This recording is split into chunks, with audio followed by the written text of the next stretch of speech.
Welcome to another edition of the Daily Night. I am your host, Brian Smith. I have my two good friends, Marc Henry and Andrew Johnson, on the show with me. They were both at the DR Sportz 7-on-7 tournament in Plant City this past weekend. Gentlemen, thank you for coming on the show to talk a little football and a little prospect evaluation. How we doing? Yes, sir. It's always a pleasure to be on. Appreciate it for having me. Absolutely. Absolutely. Marc, Andrew, as I was discussing off air, we're just going to go down the list. I've got a document. I'm going to dump it into an article on Inside the Knights, just going through a whole bunch of players that y'all talked about. I just gave you a platform to talk about each kid that you liked. Some of them I had mentioned in articles already, but there's only a couple of those. And it just, when you have more people, it covers a wider girth. And quite honestly, the more the merrier, because you can't see everybody to turn. There's just too many kids. It's not possible. So the first thing I want to say is, no matter how broad we go, we're going to miss somebody. Yeah. It's inevitable. I don't care what you do. And I could do one of these. I could do a 3-hour podcast just on like Team Tampa, and it wouldn't be enough because they've got like 4 or 5 teams, and they all have, every team's got prospects. It's true. I talked to one of their coordinators today. It's insane. So just a little record, unless something changed, Team Tampa has more guys in the NFL than any other 7-on-7 organization in the country. So it kind of puts it in perspective the type of talent that was at this tournament. Prime Truth, 24K, Island Elite. There was a lot of different teams. One of my favorite, Team Gain. It's just wild. And like a team like the St. John's Cobras, they don't have as much talent, but their coaching is elite. And they all know each other because it's basically a high school team. And they beat teams. Every tournament I go to, they beat teams. 7-on-7's wild that way. So it's just interesting. But anyway, you guys got the same document I do, and we're just going to kick off. Marc has the first 3 prospects that he sent me, and I just combined these documents between him and Andrew. Darius Rogers, he's a 15U kid that Marc really likes. And speaking, ironically, of the St. John Spartans, up near the Jacksonville, Florida area. Marc, take it away. What do you like about Darius?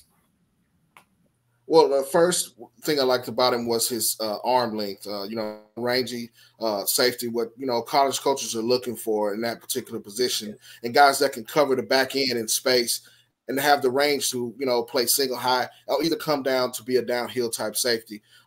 Great hips, great turnover in his back pedal, and very twitchy when he moves.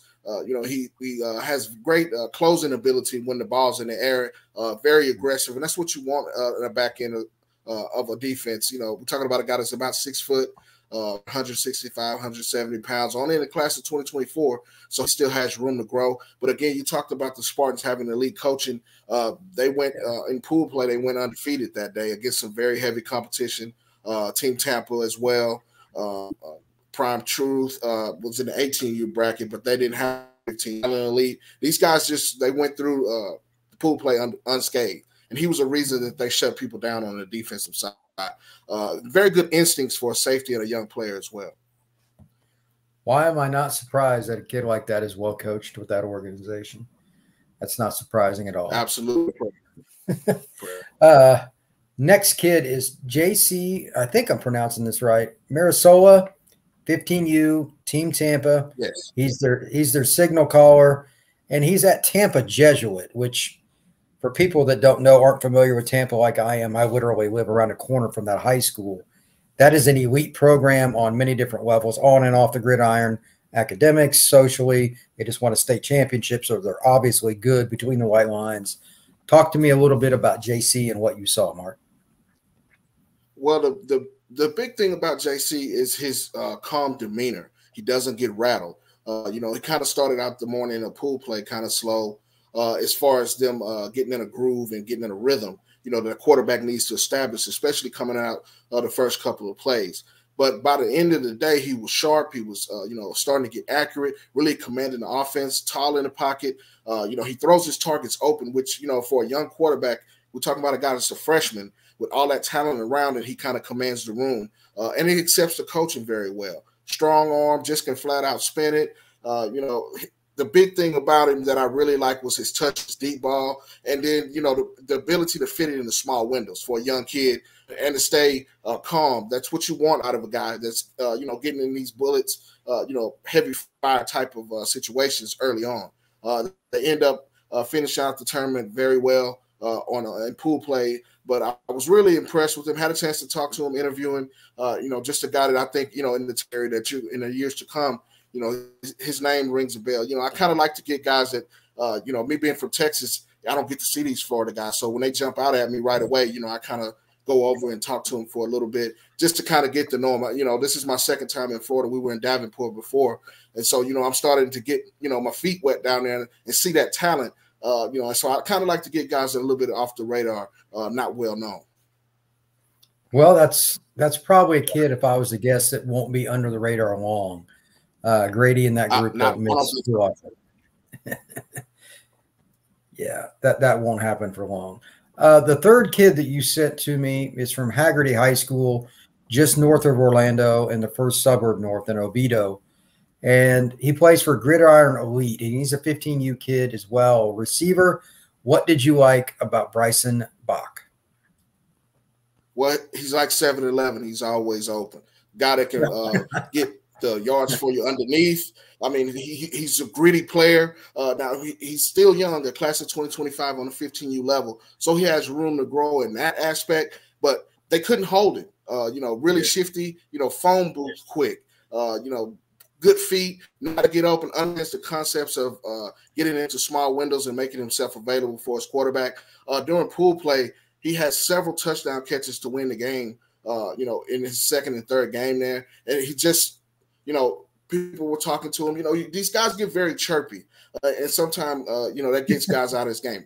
Bach doesn't do it. He's straight-laced, calm, cool, and collected, but he lets him know about it when he makes those plays. I mean, he was burning them like toast. This guy was very, very special. I think, in the area of Florida where he's coming out of, in the next couple of years, you're going to know about this guy. Projecting him, if we're talking college ready, a Division II player right now that could definitely be successful. And it just depends on the maturity that he continues to go through. But, like I said, off the radar kind of guy. I mean, and everybody was impressed with this guy. A lot of people, we were talking, in between games. We need to get to know this guy. Yeah. We're talking about a guy that was silky smooth, but, cuts sharp like a razor when he cuts in and out. Well, that's awesome to see kids like that nobody was talking about prior, and that's why you play in 7-on-7, and that's why you go to camps and combines. Good for that kid. Yeah, he was a smaller guy. I bet that guys were chirping at him for that, but he definitely made up for it with his quick footwork and his twitchiness. Your play speaks louder than anyone's. Yeah, very explosive. Right. Very explosive. Yeah, I mean, and you guys know. Being in the Florida area, those guys, especially on the defensive end, they can get kind of chirpy. They play with a little bit of a swagger. And as a receiver, you can't be, I won't say soft, but you can't be where you can't handle that type of atmosphere. And, all the whole weekend, it's like that. We're not talking about anything derogatory, but just, the physicality, to be able to, take the bumps and bruises of, these guys get really physical. You guys have seen that, to the point where, hey, you guys can't hit. But, it's kind of hard to tell a safety when he's coming down like that to stop in the middle of his, closing speed to the receiver. But, Bach held his own. He was super, super talented young kid, I think, that everybody needs to know about. I think so, too, based on what you guys said about him. So, yeah. Now we're going to start into some of the kids that Andrew talked about, and this is going to be a little more familiar names in some regards, especially the first kid for UCF fans. But I just wanted to put this out there on this podcast. It just shows you the variety for any UCF fan out there or anybody else. I know there are people that follow this stuff, just for the recruiting, how widespread it can be at a tournament. You don't know who's going to show up on a roster. I know my buddy John Garcia was at the tournament in Dallas this past weekend that Battle had, and Rashada, one of the top 10 players in the country, was playing with Immortals, who's out of Miami. The thing of it is, Rashada is from Los Angeles. I mean, you just don't know who's going to play on what teams. Yeah. So it's wild. And earlier this year, Lawrence was playing with a different team, one right down the street that was the competitor to 24K. And now he wasn't with 24K at Davenport. So yeah. So anyway, Darren Goldie Lawrence, he is from Seminole High School. I know him very, very well. What did you like about him, Andrew, in terms of what you saw? Yeah, so Goldie's one of those elite prospects that'll be highly recruited before his graduation is over with. At 6'2", 190, you know, he was breaking ankles at the line of scrimmage and had that instant connection with Colin Hurley, the 2025 quarterback out of Trinity. Goldie was just a bigger receiver that showed good footwork and physicality at the line, that he can just beat smaller defenders, and also had a jump radius and a catch radius to where he can just go over guys. He's done that for quite a long time. His sophomore year, he was pretty much their go-to guy, and that's on a team that won state at the 8A level in Florida. So that kind of puts his talent level into perspective. And to Mark's point a minute ago, Goldie is not very shy with the lips. He's got a defensive mouth on the offensive side of the ball, so he kind of lets people know about it too. It's funny. But, Mark, what do you think about Goldie and his performance for 24K 7-on-7? We're talking about a guy that catches with his hands, a hands catcher, strong at the point of attack. And like you said, you know, he doesn't get rattled by the chirpiness or whatever. You're going to have to really, really get this guy at the line and stop him. You know, his 5'10" is probably super impressive, you know, numbers-wise when they go to start, you know, talking about 40 times and things like that. And that's what you wanted to see out of a next-level receiver. Yeah, he's a national recruit for a reason. This next kid, Kuzorian Q. Kennedy. He got MVP because of how well he played down the stretch, especially. The championship game. He had at least 2 touchdowns for Prime Truth. This is hilarious. I walked up to him after the tournament, and I'm like, what high school are you at? And I honestly didn't know. And he said the Villages. And I said, the Villages? There's nothing but a bunch of old retired white people there. And he started laughing, and I said, well, that's why I don't hear about you. But this might have been all of our first time being exposed to Kennedy. But I mean, like that, I've probably seen him before, but I mean, he dominated. Yeah, we all knew about him when it was over. Oh no, I mean, he embarrassed people. Yeah, his ability to create separation, man, and his route running skills was just unique. Dependable hands, you know, that elite speed, and his quick hitting slant routes, like I put in there, was just, you know, outstanding. He's one of those kids that when he rounds off a corner route or whatever, his foot speed didn't like slow. It's like most guys really got to break down and sink their hips hard. He's got hard curves and keeps the speed up. I took a photo of one of his clips when he's getting ready to catch the touchdown. The ball's in the air. He had so much separation after like step 2 out of his break. The other guy was almost out of the picture. I mean, it was comical. And they were playing Team Tampa. It's got quality football players. So I think that this kid's really good. Kennedy, along with 2 other guys that played with Prime Truth that we'll talk about here later on, it's what separates him also is his ability to pick up additional yards when he has the ball in his hands and shake a couple guys and make them miss. So that also stood out as well. 100%. Yeah, and the 2 you're talking about are Zycara Lewis and Jakari Kelly. Both of them, when you basically have 3 slot receivers that are elite players on one field, unless the quarterback is just off, there's not a lot you can do. Mark, what do you like best about this young man and his ability?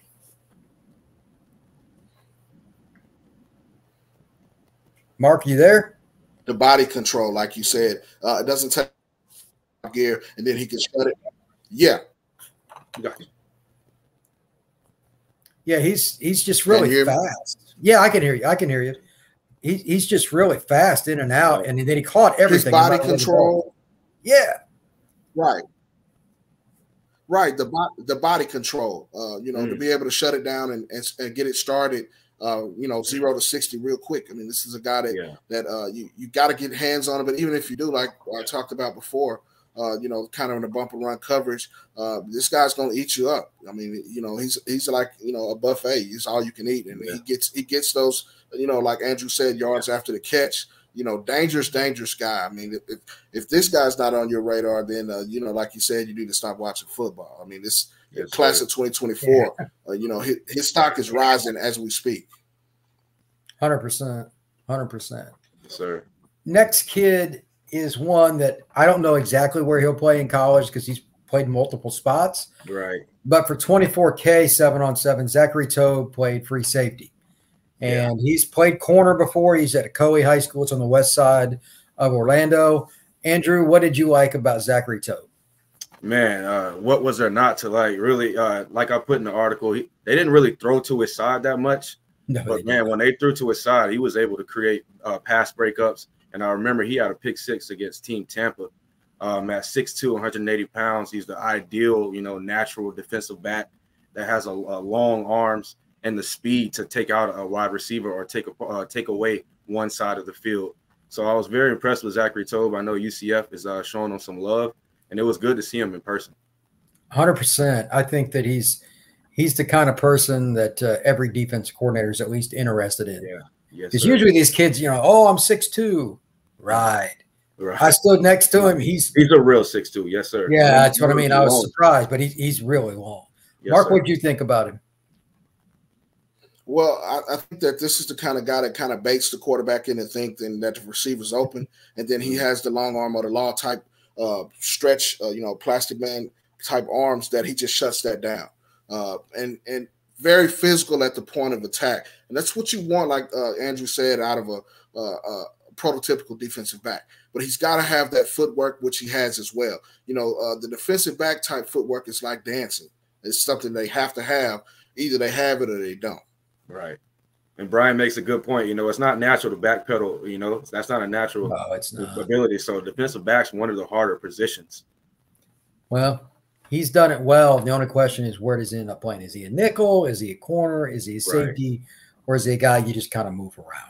But those are good questions to answer for a college coach with a 6'2" kid. That never really goes out of style. This next one is a kid I watched a little bit, and I know Andrew liked. He plays up at Andrew Jackson High School, if I remember right. He's from Jacksonville. Amorajay Terry. I'm not even sure how you pronounce it. I believe it's Amorajay Terry. And I saw him play a little bit. He made a couple nice throws down the field, just over the linebacker, etc. Andrew, what'd you like about this young man? Man, one thing that stood out to me about Terry was just his composure. I remember they were playing 24K, and he just drove down the field for a game-winning drive and put it away. Like you said, he plays at Andrew Jackson High School, and I spoke with his coach, and he said he had to sit behind a quarterback for 2 to 3 years. But this year will be his time to shine under center. So he's not the biggest quarterback, but he has time to put on some weight and some muscle. But, man, his zip on the ball and his ability to, be mobile and get out of the pocket and stay accurate, which is important. So he really impressed me this weekend. Well, I mean, I saw him play a little bit, and I can't argue with any of that. It's a cool story when a kid waits his turn. Kid, yeah. I'm like, I have no idea who this kid is. I have no idea. Yeah, and like Mark spoke about earlier, those are the type of kids that I like to look out for, 1 or 2 officer type kids, and give them that shine. And 7-on-7 is definitely important for those kids. Mark, did you get a chance to see him play, or did you know much about him? Yeah, I did get a chance to see him play, and you can definitely tell that he's very athletically inclined by moving in the pocket, like Andrew said. His release is quick. He can fit it in the small windows, but he can throw it deep if he needs to. Pocket presence is the thing that he really stood out with. Being aware of where he was down in distance. I heard him in the huddle talking to the coach about that as well, and then just the overall, field general command to the offense that he had. Mm-hmm. He was the guy that was slept on, in a myriad of quarterbacks that we saw this weekend. Oh, yeah. I think Terry, if he has a great senior year, it's going to be some schools looking at him. Yes, sir. Yeah, that's a great story, though. Well, most kids like him just kind of get crapped on. They wait because quarterback recruiting and all that. I think he'll end up playing for somebody. I don't know what level or whatever, but good for him. Yes, sir. This next one is one that I mentioned earlier. He's a kid I know well. He's a kid that I was actually messaging with earlier today. He's at a program called Carrollwood Day School here in Tampa. I know the coaches there, etc. Zycarl C.J. Lewis, we all call him C.J. Yeah. He's a kid that is as fast. We can call him Flash for the night, man. Oh, I mean, that's one of I put up a picture, a video or something of him and one of his coaches said something about Flash gonna flash or whatever over. Yeah, hey, is a retweet. Fits him. Yeah, it fits him. Yeah, and Jakari, yesterday they were playing a team that had no business being on the field with them. Mm. You know, sometimes a team just hikes the ball and they just throw it to the guy like a yard or two over the line and get as many as you can. Right. He split the entire defense and scored. Wow. Right. Yeah, man, that definitely impressed. He's not the biggest of receivers, but man, production, definitely not lacking in production. He's class of 24, so class of 24, still has 2 years of 2 years remaining in high school. Yep. So man, the ceiling's high for Jakari. What did you guys see about him though? I mean, we all were talking about him off air. I mean, we all know it's nobody's going to really guard him one-on-one consistently. But Andrew, I'll start with you. Give me your favorite thing about what he did. 3 things. I'll give you 3. I like his route running ability, his ability to find holes in the zone, and his ability to make plays after the catch, like I said earlier. Those are 3 important things for me, man. And he could have been an MVP of the tournament as well. He got my MVP, but I mean, played an important role. Yeah, there were several of them Saturday and Sunday, so it wasn't just a one-day thing for Lewis. Correct. What about you, Mark? Yeah, Brian, you mentioned they kind of dinked and dumped it. I mean, I believe that the team that they were playing just was kind of fearing the speed. And, a lot of times those coaches were kind of scouting the next round of opponent. And, the thing I can say about Lewis is he's polished for somebody that's so young. And when we say young, we talk about class of 2024. He's only had, 2 opportunities so far to play on the varsity level. But you just can't coach some of that stuff. Some of that is what he wakes up out of bed with, and that's just natural, God-given ability to, start his engines and get him going and then shut it down and then get it going again. Within a blink of an eye, and there's the ball, and there he is, out of there. I mean, it's just that simple. All 3 of those guys got to be track guys, right? Oh, 100%. Right. Yeah. Oh, yeah, absolutely. We'll get to Kelly in a little bit, but yeah, I asked him when we talked about, did he run track? But I mean, you could line these guys up in the backfield, which I'm sure they have a chance to tote the rock that way as well. And just think about a guy like that in a return game on Friday nights. That's waiting to happen. We're talking about quick 6. Yes, sir. Coaches that go out of their way to punt the ball to CJ need to be fired. I was about to say they won't have their jobs long. Yeah, he's just too quick. He makes the first guy miss almost every single time, and sometimes it's comical. Yeah, like it looks like Wile E. Coyote or something on there. Right. It's absolutely cartoon. Mark made a good point. Whatever level he ends up playing at, coaches are going to find a way to get him the ball, whether it's in the slot, the backfield, special teams. He's that type of playmaker. Yeah, Jakari is a national recruit. He's a national top 50 kid in the class of 24, and it's because of his burst in addition to the quickness. There's a lot of slot guys that are good laterally. He's a track kid. Like he could go run the 60 and just concentrate on that and be a track athlete and never do anything else. Wow. Miami, Alabama, Texas A&M, Notre Dame, and you name it, he's got an offer from them, and there's a reason why. Plus, he's a really nice kid. He doesn't say boo. You got to talk to him before he'll open up. But on the field, he does all the talking that he needs to with his feet and his hands. And then the referee's doing this, raising it up. So that's all the communication that's necessary. So, yeah, he's a good kid too. This next kid is one that I've lost track of how many times I've talked about him. I go out of my way not to now because it's just kind of boring. We got 3 more years of him here in Florida. I've said it before. I'll say it again. He's the best quarterback at his age I've ever seen. I'll probably never see another one quite like him. He's been training with elite trainers that train NFL guys that work for the Rams and different organizations, literally on a daily basis. He trains with the same guy since he's 10. His name's Colin Hurley. He plays at Trinity up in Jacksonville. He's got a cannon for an arm, but more importantly, he's mentally way above a lot of college guys are. It's weird. Yeah, he's very mature. Even just speaking with him, Yeah, and he's educated and all that, but to put it into perspective for people out there, he does whiteboard meetings with college coaches like Ryan Day at Ohio State, LSU, etc. He'll get on there and tell them what this is what you do against cloud coverage, cover 3, rat in the hole after they drop out of cover 3 into cover 1, different things, and he'll tell them what to do. Colin's he's just a bit above the competition, even at 15 years old. Oh yeah. And he's an interesting kid. So I'll start with Andrew. What do you see out of Colin this weekend? Man, first thing I got to say is just a field general, just completely controlled the game. He made it look easy, had a connection with all of his receivers. He knows what he has on the field when he lines up. His accuracy, ability to put the ball in the tight windows. We all know he's a national recruit, and he'll be, one of the top ones before he graduates. But every time I see him, he just improves. He has the weight already. So I can't wait to see him before he graduates. Yeah. How about you, Mark? I would have to say this is a guy that's, if colleges aren't on him, which I know he's going to be a national recruit, Elite 11 type pedigree of a signal caller. But I had a chance to talk with him as well, and he got bigger since I saw him in Davenport. We're talking about just maybe a month and a half. But I mean, I think he's grown a little bit. But I talked to him about that. He said, "Yeah, a little bit." But the arm strength, the ability to fit it in the small windows. We're talking about needle thin windows. I saw him on Saturday before we left. He was definitely on his game.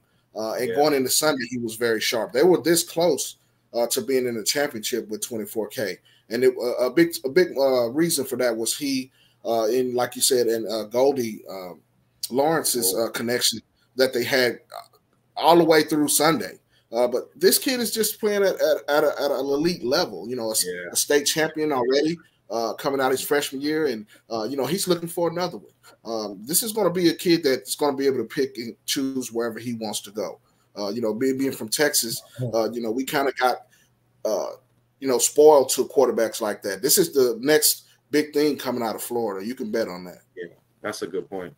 He's probably the best quarterback in Florida right now. And he's got 3 years of high school. Right now. Yeah. He's 14 years old. He hadn't turned 15 yet.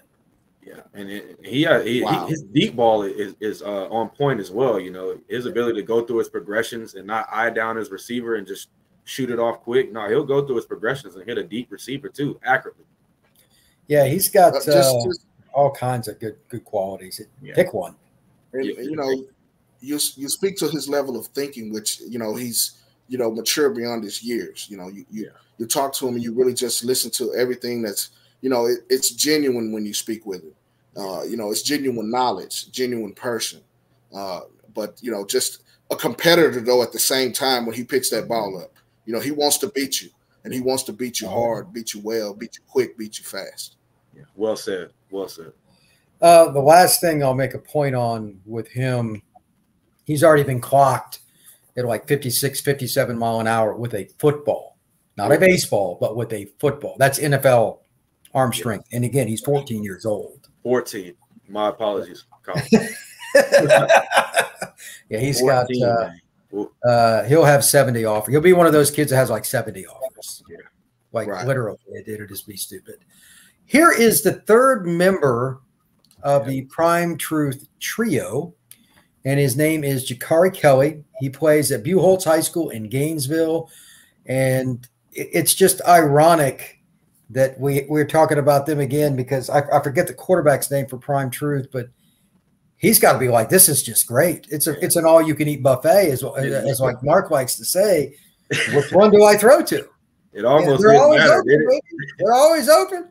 Put Brian out there. Yeah, it's an embarrassment of riches is what it is. Yeah, it is. Andrew, what do you think about Andrew? What do you think about him? Yeah, like I said in my article, man, speed kills, right? And Jakari was able to make people just look silly on both Saturday and Sunday. His speed is just super unique. It's a track speed. It's not, something that kids possess. It's a natural talent that God given. His ability to separate, on the breaking ball, his jitter moves, his slant routes were just unguardable. Really impressed me this weekend, along with the other two, prototypical slot receivers. You got three like that, it's not hard to win. No, it's really not. And to be really honest with you, I think it's kind of funny that teams think that they're going to be able to just zone up because these guys have already learned those where to sit down, when to run past them. There's already a chemistry. So, and the quarterback and them, it's just going to get worse for the competition. So, Mark, what'd you like about Jakari? His speed, explosion, strength. Like we talked about before we came on. He faced them larger DBs, and he held his own. The physicality of it, because I'm standing right there, and then you can just feel the motion when he gets into his groove. And then he also has the ability to play some running back, which I talked to him about that afterwards, because you can just see it. Navy has been very heavy on this guy. We're talking about a guy that could be a national recruit as well. This is the type of player that you look for, that people are not on, but then when they get on, it's too late because he's already made his decision. This is, you want to circle the wagons you want to circle the wagons around this time right now. So if you don't know who Jakari Kelly is, you might want to get to. It's already some schools looking. Here's the thing that I look at this, and I would equate this being from Texas and being a Longhorn fan. How do you let a guy get out of your backyard like that? Right. He'll start getting more recruits just from his track time. Yeah. He's going to impress this year on that as well. He's from Gainesville. Like, he lives 5 minutes from the UF campus. Man, that speed's different. I was just watching the film not too long ago. He had different speed. He's not built like all the other slot receivers either. He's built like a boxer. He's got arms. He's got some upper body strength. He's more physically ready than Zycaro Q, but he's also a year older. And, I mean, you can tell he's seen a weight room recently. Those biceps are not a part of the normal dichotomy of a human being. That's a good point by both of you guys. Like, he's not just a small guy. Like, he got some muscle on him. Oh, yeah, he's rocked up. Right. So, I think he could be a guy that could carry the ball a few times for you, SEC or whatever. Yeah. But then you still got to kick the ball to him. Special teams. And you still got to catch the ball and slot. That first guy better tackling, because once he gets that speed going, he's the guy that Urban Meyer recruited when he was at Florida and Ohio State and drove teams nuts. Who's that guy? Yeah. Okay, well, there's a reason he's recruiting him. But anyway, I think that he's just under-recruited as all get out right now. I expect that to change, but who knows? It's one of those things, because sometimes guys just stay under the radar and it doesn't make any sense to me. But he's a good kid, and I hope he gets a lot of opportunities down the stretch. So next kid on the board is one that I know well, and I know he's somebody that Andrew knows just because of where he goes to school. He had a unique play. I don't know if you two were on the field when it happened. Yeah. He plays for 24K. He's a DB. He's a safety hybrid kind of guy. He picked off a pass that was really high up and caught it, and he celebrated, and he did a backflip right afterwards. He's a freakish athlete, like a lot of the kids from Polk County. And quite honestly, he's a little under the radar, even though he's at Lakeland, which is weird, but Lakeland has so many good players. Yeah. It's kind of hard to get lost at a school that doesn't have many kids, but they've got like 4 or 5 DBs that are being recruited. So a lot of guys in Polk County, hotbed for talent, as you know, Brian. Oh, 100%. What did you like about him, Mark? Or no, excuse me, Andrew. What did you like about him? Yeah, sorry, Mark, my bad. Lakeland Dreadnought kid, man, Polk County boy, dog on the field. I feel like Joyner is gonna grow into a dependable defensive back for an FBS program. He's 6 foot, 170 pounds. He has some time to get a little bigger, but man, he can match up with some taller receivers, and he was physical at the line, naturally physical, and eliminated some of those cut routes and those slant routes that those receivers like to do in 7v7. That's a pretty good way to describe it. Mark, what do you say? I happen to be standing right behind, right in the end zone, towards the end of the field when he made that interception. High pointed it, big time springs. I mean, this guy can get up, and it's what you want out of corners. You got to understand that a lot of times the corners are some of the best athletes on the field, and this guy's one of them. Like we talked about it previously, 24K was right at the doorstep of the Sunshine Shootout Championship, but a couple of plays here and there They had a Hail Mary at the end that came up short. And the reason was they got it back was because of his play and his interception to turn the ball over. We're talking about a guy that took 2 steps and he did a backflip, like you said, supremely athletic, but stout, compact 6 foot 170. Don't let the size fool you. I mean, this guy can bring it. Yeah. I think he's going to be a good Division I football player. Now the question is, which Division I program is it? He's got some offers, but he'll probably get quite a few more. What position? Really quick, what position do you like him at, Brian? He got good technique and good hip flexibility, but do you like him more as a cornerback or a safety or a nickel? Nickel. Yeah, because he can tackle as well. He's pretty strong, and he's a Polk County kid. He's got some Polk County in him. Yeah, he's a tough kid, blue collar. And to be nickel in today's college game, you got to have a short-term memory because you will lose battles, sometimes badly, but you've got to go to the next play. I'd rather have the mentality of one of the Polk kids at that spot. It's something that Mark's Longhorns need more of, just a more toughness to them kind of deal. But I already know I'm throwing a rock at you there, but it's true.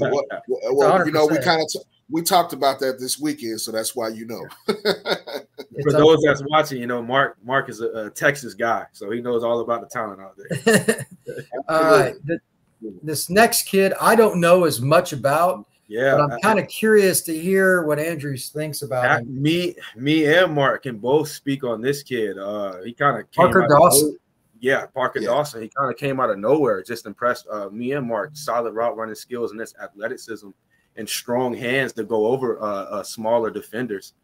Very physical receiver and capable, to develop those good mind to read zones and man coverages. So I like him and can beat the defense over the top. He did that a couple times as well. What do you say, Mark? Deceptive speed that people don't realize that this guy has. The ability to go up and get the jump ball. He jumps effortlessly. I mean, just boom, real quick, back up and down. He's got the ball in his hand. I was really impressed with him both days, and he was kind of the reason that Island Elite kind of made it to the Final Four. That was a big surprise because they kind of struggled the first day. But Dawson's play was the reason they were still in this game, still in the tournament towards the end. A great route runner, smooth is what you want to see, and precise with his route running. He's a killer at the corner route several times. Toe tap Tony in the end zone, and just a possession receiver underneath, but he can get deep and get you there as well. Well spoken, toe tap Tony. I like that. That's a good way to put it. Yeah. All right, Ajari Mosley, defensive back, Seminole Elite. What'd you think, Andrew? Yeah, like I wrote in my article, just a natural defensive back. Showed me some leadership skills, the ability to control guys on the defense and put them in spots, that they maybe would not been in. I think he's year 22. I think he graduates this year. He plays out of Lake Mary High School. But, man, he could grow into a productive defensive back, has the size and the length. It's just how does he perform on the field when it's game time. All right. Well, there's nothing wrong with that. Mark, did you get to see him play, or do you know much about him? I don't. Just a smidge. But this is the reason that they come to Florida to get DBs. Yeah. It's a guy like this. This may be a chance where you can steal a guy like this, and he can come out and be a starter for you in year 3. And then, like that nickel guy, he fits that profile at 6 foot 180. That can come down and shut the slot down, but then come down and make a tackle on a fullback or a running back coming out in the flat. I mean, this is what Mosley kind of did. Underneath, he was very steady in the one game that I saw him play. Seminole Elite was the first time I saw those guys this weekend. Right, and similar to Tove, they didn't throw to his side much, but he made plays when he needed to. That's a sign, man. Yeah. When they avoid you, that means you're a good football player. Yes, sir. It's a compliment when your name is not being called and you're in the secondary. So good for him. Another Island Elite kid, and one that I've known for a couple of years, Jamari Gibson. He's a bigger kid. Yeah. He's kind of a hybrid receiver tight end type. What did you see from him, Mark or Andrew? What did you see from him? Just like you said, a big kid at 6'5", 210 pounds. I think he'll be a tight end maybe at the next level.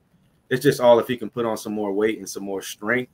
But, man, he has the ability to beat the defense over top and find those positions in the zone to be a valuable piece. I think he's committed right now to Florida Memorial University, but it's just verbally, and he has some time to get some more offers because he was productive this weekend. Absolutely. You know what? It's interesting with kids like that area, the Cocoa, Rockledge, Merritt Island, all of those areas over there, they're famous beaches and all that, Cape Canaveral's over there. A lot of those kids have been overlooked for years, and it's kind of a running joke, except for Cocoa High School, which has just always got a ton of players. Just about all the other schools over there get overlooked. There's no major airport. You got to go to Orlando, and it's a pain in the butt. Nobody likes going into Orlando, by the way, because it's not much fun to drive around there. So the scouts sometimes overlook it, and the kid, just like the one we were just talking about, Gibson, is one that can sometimes be bypassed. So that's truly unfortunate. Yeah. The last thing here before I kind of wrap it up, we all know that the state of Florida, as Mark mentioned a moment ago, is just loaded with DBs. It is loaded with skill guys. And that's why seeing 7-on-7, and like, Mark, if you want to comment on Jamari, you're more than welcome to, but like, it's just insane how many we have. Yeah. And like, Mark gets to see the Texas kids, and it's pretty much the same thing there. But I don't know if anybody can match just DB. How many of these kids could play slot receiver, could play corner or nickel, etc. And that's why I enjoy going to the tournaments. They're so versatile. You don't know who's going to be the one that shines, but there's plenty of options. So, right, Mark, I would just like to ask you a generic question. Since you're a Texas guy, you're a Houston area guy, lives in Dallas now. What do you see as the difference, if there is one, between the state of Texas and the state of Florida in terms of DBs, in terms of mentality? Is there one, or is it pretty much one and the same? I think it's pretty close. I would say, maybe the Texas BBs are just a little bit more physical when it comes to stopping the run and things like that. Since, the invention of the spread offense, they've had to adjust. But and being in Davenport and being in Plant City this week, it really kind of made an adjustment. And like I said at the beginning, the defensive back play was just up here. But being in DFW, we have some of the best trainers. Clay Mack, and some of those guys, some of the receivers, Margin Hooks. I tend to go to those guys' camps, and Florida's right in the area with that. And that's as the kids say, that's no cap. That's being just real. That's just being observant of what we do as far as scouting and evaluating talent. The versatility, you kind of took that. That's what I was thinking. That's why I was shaking my head. Is these guys have the ability to flip both sides of the ball. And play receiver and play running back, and then come over and lock you up on defense, and then bring the hat. A guy that I've been enamored with, DJ Pickett from the beginning, has the ability to do that. I saw him jump on offense in Davenport, and I was totally amazed that he was able to do that. But he doesn't lose many battles, and he was a reason that Prime Truth was there at the end as well. And we're talking about a guy that's a freshman, and I have to agree with him. With you, Brian, that that's one of the best freshmen I've seen, and I see a lot of good freshmen out here. As a defensive back, you don't see him as savvy, you don't see him as well trained and patient. A lot of times defensive backs want to jump the first thing they see, but you have to have a well trained eye, because as you saw sometime this weekend, defensive back can get closed in, have tunnel vision, and get caught slipping by looking at the quarterback, and it's a dime over. And then you look at that and you're like, well, what happened? What's a busted coverage? The trained eye. It's a big thing the 7-on-7 gives you is the trained eye. You don't have any linemen in front of you, so the quarterback has clear vision to kind of pick you apart. But you have to make those adjustments on the fly. I think that the Florida speed is impressive as well. That you guys have always been known for that, just flat out speed. I would say where Texas has an advantage, and I haven't seen a lot of linemen, but I think this is the best state outside of, we talked about this before, the Wisconsins, the Iowas, that Big Ten countries where you get those first round linemen. Well, Texas is on the map as far as linemen goes, upper echelon linemen, because of the things that they bring to the table there. I think it's neck and neck, and it's the argument that us guys can debate about, and that's a whole nother show is, where does the best prospects come in? You know, I would have to say Texas just because that's where I was born and raised, and that's a, you know, a thing that it's barbershop talk, it's cooler talk, it's things that you see, you know, in headlines and you know, and like you said, Brian, in Sports Illustrated.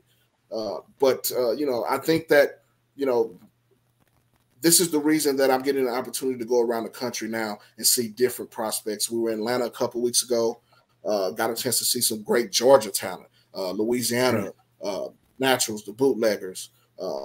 This is the reason that 7-on-7 is prominent. You know, a lot of guys frown on it as far as you know, the things that they say that you know, handlers or whatever. That's not the case. Most of these guys are very genuine. They really care about these kids. It's a real big family atmosphere, and it's the thing that's getting these kids this exposure. Because that's me being from Texas, I wouldn't see Jakari Kelly on a regular basis. I wouldn't see Gibson, who I met the first time, and I agree with Andrew that could develop into a tight end. He's kind of like you know, an octopus. His arms just keep going. You know, when he puts on weight, whenever he does make a decision, if he gets 20 on a 6'5", it's because he's all running routes and, you know, getting open now. The catch radius is just out of this world. I agree. I agree. Well said. The state of Florida is just more raw than Texas. There's just not as many trainers and stuff. And the facilities are nowhere near, or not even in the same stratosphere. But it's an interesting debate. Maybe we'll have a barbershop 7-on-7 discussion / Florida Texas thing at some point. That's just kind of fun.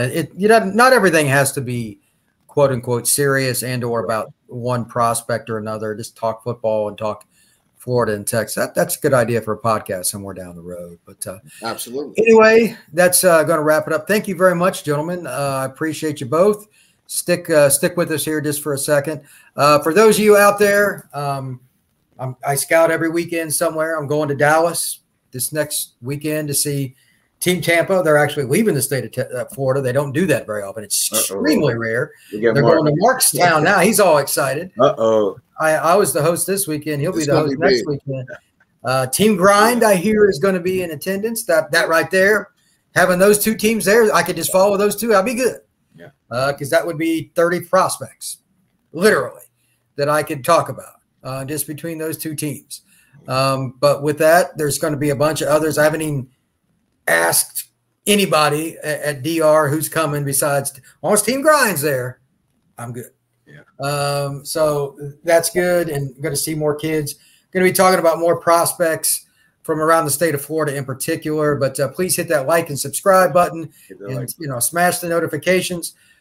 We are going. I'm going to have Mark and Andrew and other guys on more often. We're now in the middle of the recruiting season. We got the month of April getting ready to start, where you can do officials. There's more unofficials and everything. So this kind of stuff will transcend right into it, and it's just a lot of fun. I enjoy recruiting, and I know both these guys do too, and they enjoy talking high school football across the South. So for both of these gentlemen, and thank you once again to both of you, have a great evening and be safe.